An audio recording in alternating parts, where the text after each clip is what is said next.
আমায় এত দুঃখ দিলি বন্ধু রে বন্ধু, আমি তোর প্রেমের দেওয়ানা রে দেওয়ানা, মন জানে আর কেউ জানে না। প্রাণ বন্ধু রে কাস্তিল হয় পীড়িত করে, নৌকারে সাজাই গো পরে, দুয়ে মিলে যুক্তি করে শুকনাতে থাকবে না। প্রাণ বন্ধু রে কাস্তিল হয় পীড়িত করে, নৌকারে সাজাই গো পরে, দুয়ে মিলে যুক্তি করে শুকনাতে থাকবে না। বলে বাদাবাইতাছি ভাই।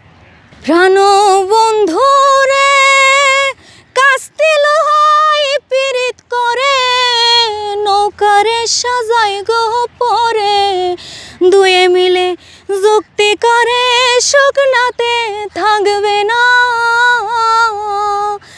প্রাণ বন্ধু রে কাস্তিল হয় পীড়িত করে, নৌকারে সাজাই গো পরে, দুয়ে মিলে যুক্তি করে শুকনাতে থাকবে না।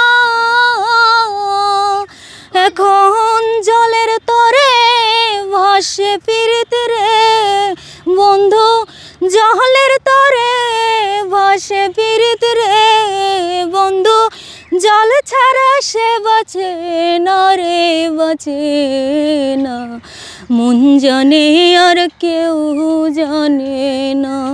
আমায় এত দুঃখ দিলি বন্ধু রে বন্ধু, আমি তোর প্রেমের দেওয়ানা রে দেওয়ানা, মন জানে আর কেউ জানে না।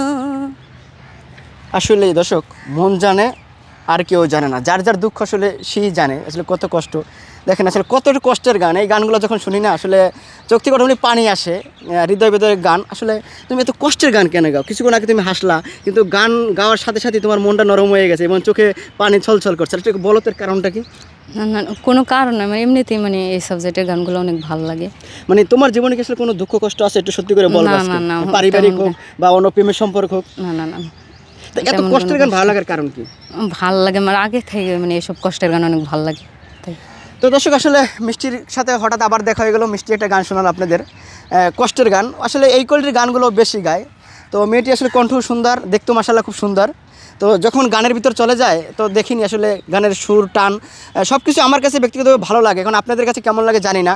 তো এই মেয়েটি চাচ্ছে আসলে একটু বড় হওয়ার জন্য। আচ্ছা, তোমার স্বপ্ন কি? আমার স্বপ্নে গান গাওয়া, ভালো একজন শিল্পী হওয়ার। দর্শক, ওর স্বপ্ন একজন শিল্পী হবে। এখন আপনাদের সাপোর্ট, ভালোবাসা প্রয়োজন। যদি এই মেয়েটির গান ভালো লাগে অবশ্যই ওকে সাপোর্ট করবেন, আর ভিডিওটি বেশি পরিমাণ শেয়ার দেবেন যাতে করে ওর কাঙ্ক্ষিত লক্ষ্যে পৌঁছতে পারে। তো সবাই ভালো থাকবেন, সুস্থ থাকবেন, আল্লাহ হাফেজ।